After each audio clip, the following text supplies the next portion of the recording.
Illuminati एक ऐसा शब्द है जिसके आगे पीछे कॉन्स्पिरेसीज का पूरा भंडार है। इन्हीं कॉन्स्पिरेसीज की वजह से ये पता लगाना बहुत मुश्किल हो जाता है कि असल में इल्यूमिनाटी किस चिड़िया का नाम है। सो हे गाइस, आप सभी का हमारे चैनल में बहुत बहुत स्वागत है। So let's start.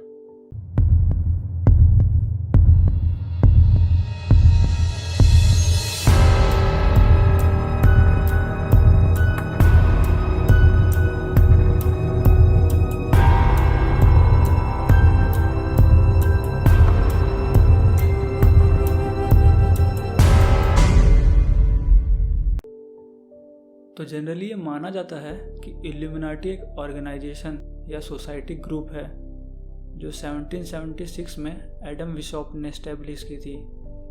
इस ऑर्गेनाइजेशन का मेन गोल समाज में होते अन्याय को कम करना और डेली लाइफ में अंधविश्वास और रिलीजन्स के दकियानूसी प्रभाव को रोकना था। हालांकि ये सब बातें सुन के ऐसा लगता है कि ये ऑर्गेनाइजेशन अच्छी सोच और सही उद्देश्य से बनाई गई थी, पर समाज में लोगों का एक ऐसा भी तबका है जिनको इस ऑर्गेनाइजेशन के मंसूबों पर शक है। उनका मानना है कि ये ऑर्गेनाइजेशन एक सीक्रेट कल्ट है जो शैतान की पूजा करता है और सीक्रेटली सभी तरह के इल्लीगल काम करता है। और ये सोच यहीं तक नहीं रुकती है। समय के साथ लोग इस ऑर्गेनाइजेशन के बारे में तरह तरह की बातें करने लगे हैं। इन्हीं बातों को कॉन्स्पिरेसीज थ्योरीज का नाम दिया जाता है।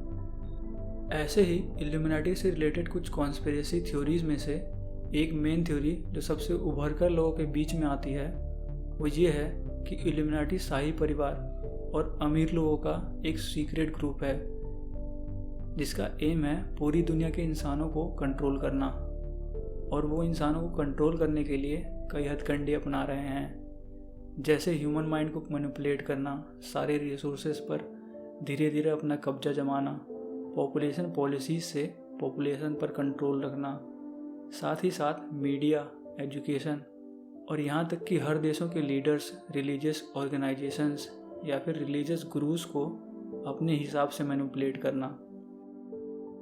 इस सीक्रेट सोसाइटी के बारे में और भी चीज़ें जानेंगे, लेकिन इससे पहले न्यू वर्ल्ड ऑर्डर के बारे में जान लेते हैं।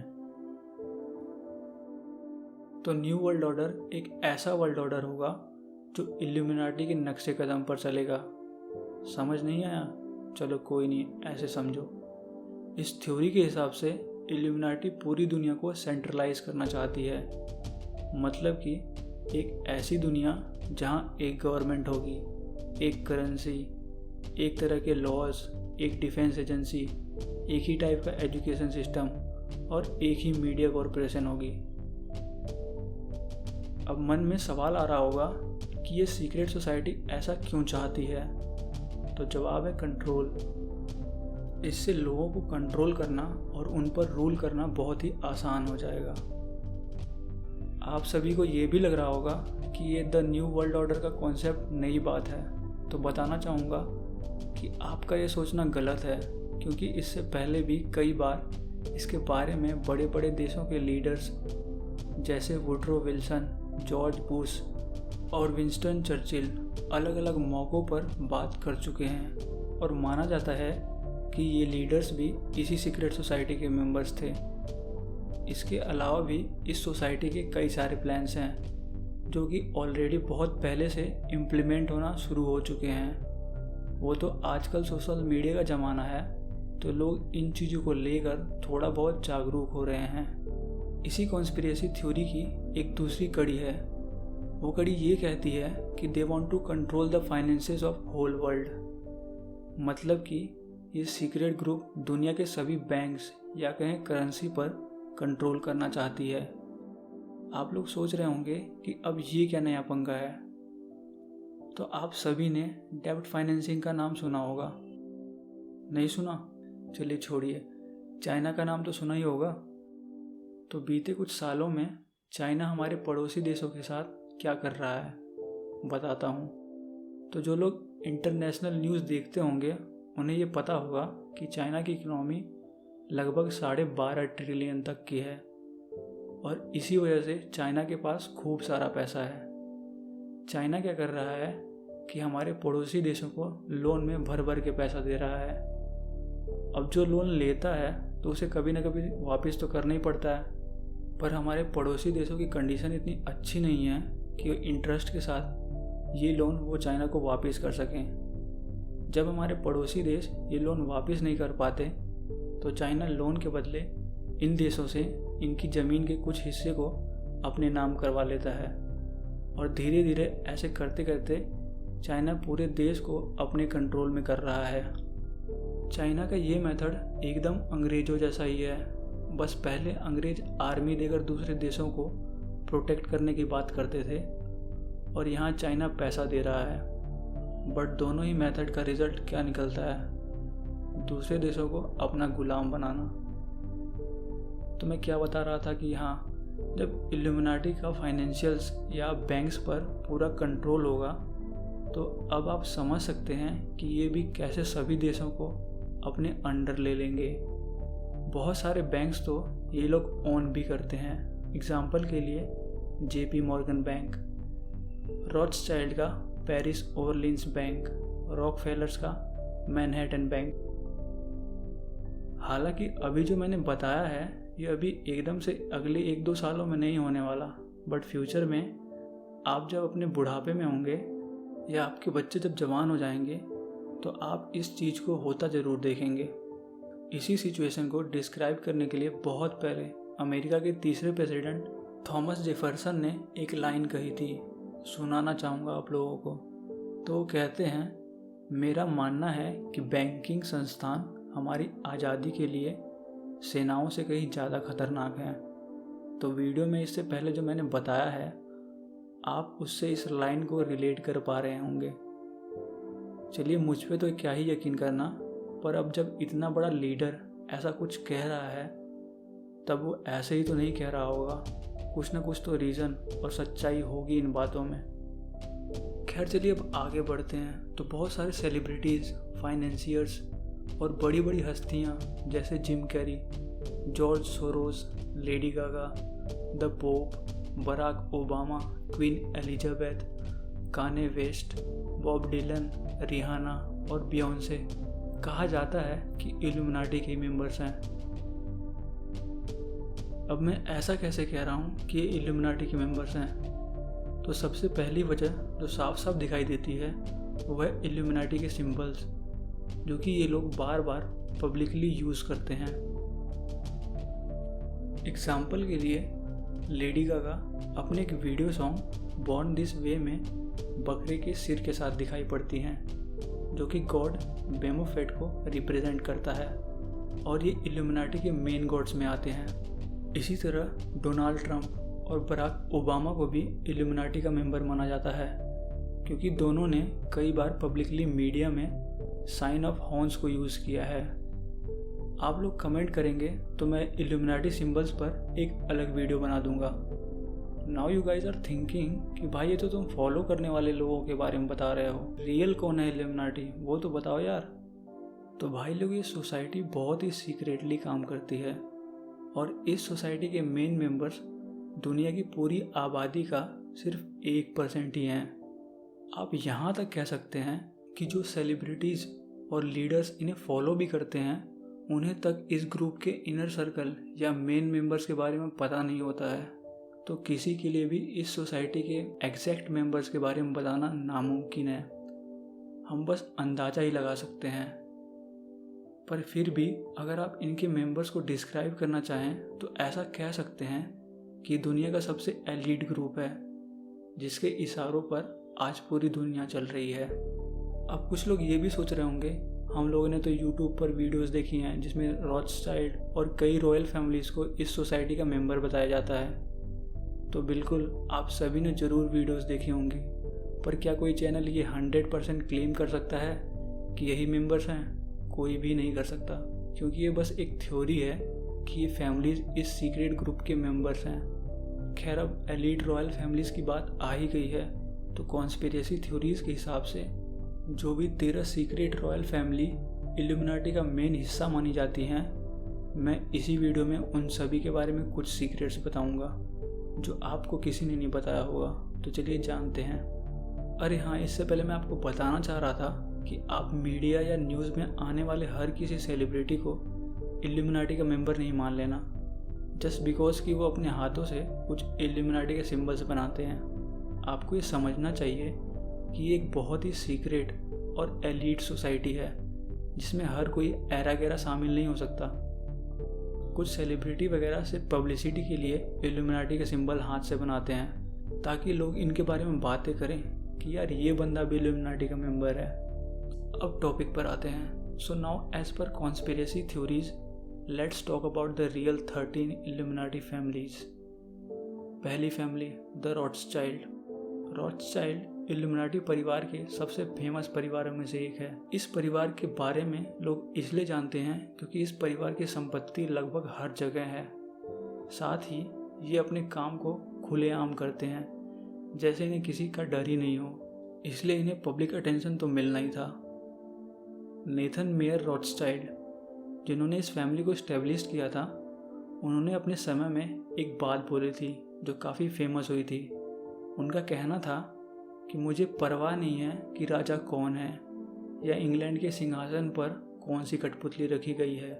ब्रिटेन की मनी सप्लाई को कंट्रोल करने वाला व्यक्ति ही पूरे साम्राज्य को कंट्रोल करता है और वो व्यक्ति मैं हूँ। आप समझ रहे हो, ब्रिटेन की सत्ता के ऊपर इतनी बड़ी बात बोल देना, वो भी उस समय जब आधी दुनिया पर ब्रिटेन का कब्जा था। इस तरफ इशारा करता है कि ये इंसान कितना चालाक और पावरफुल था।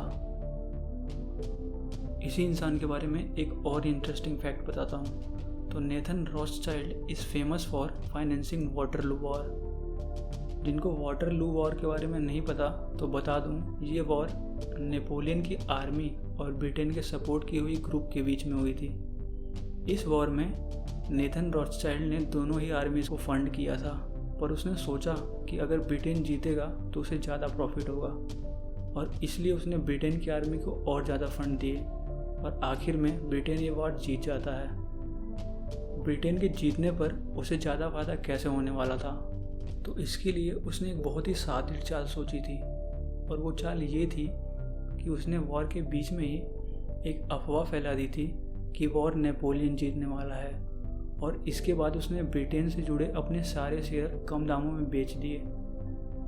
क्योंकि नेथन रॉथस्चाइल्ड स्टॉक मार्केट में जाना माना नाम था, तो आम लोगों ने भी इसको कॉपी किया और उन्होंने भी ब्रिटेन से जुड़े सारे शेयर कम दामों में बेच दिए।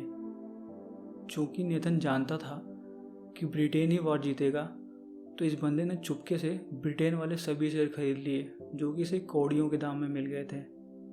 बाद में होता क्या है कि नेपोलियन वॉर हार जाता है और ब्रिटेन के सारे शेयर रातों रात आसमान छूने लगते हैं और इस बंदे के अकाउंट में इतना पैसा आ जाता है कि ये बंदा एक छोटे मोटे व्यापारी से इंग्लैंड के अमीर लोगों में शुमार हो जाता है।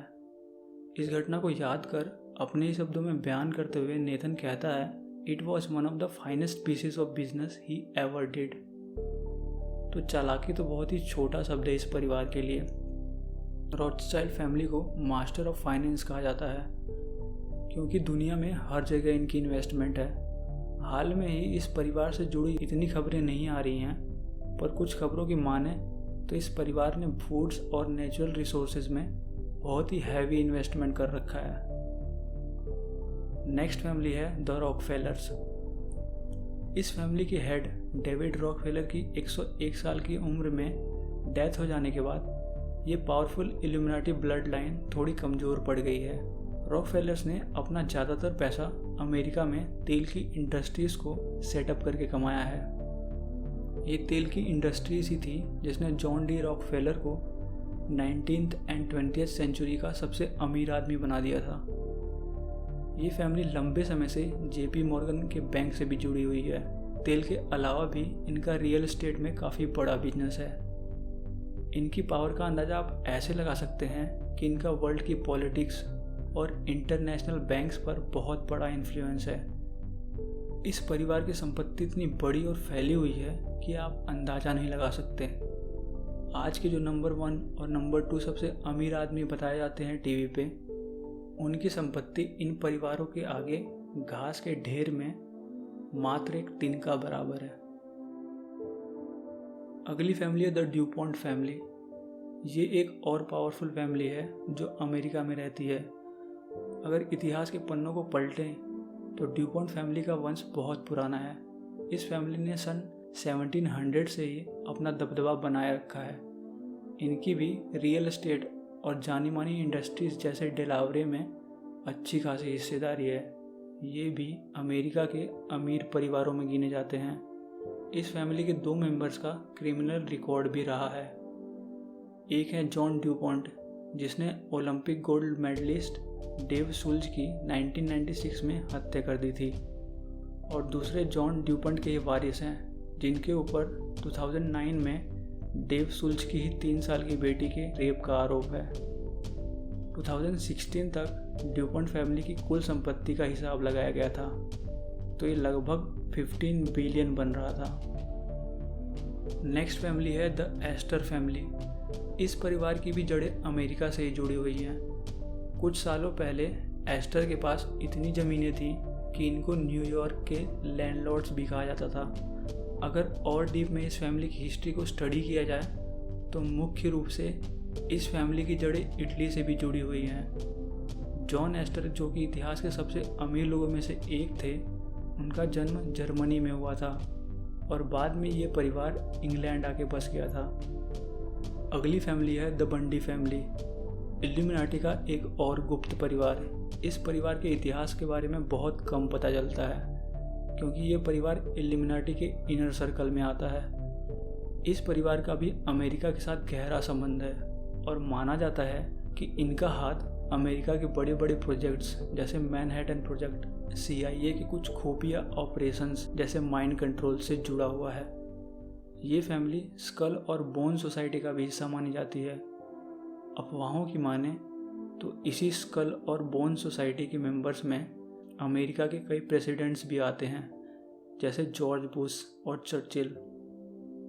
इस परिवार के 3 सबसे फेमस मेंबर्स जो अमेरिका के पॉलिटिक्स पर अपना इन्फ्लुएंस छोड़ चुके हैं वो हैं हार्वे बंडी, सीनियर विलियम बंडी और मैकग्रेगर बंडी। आप इनके बारे में और जानकारी गूगल से ले सकते हैं। अगली फैमिली है the Collins family. This is another one of the secret family of illuminati.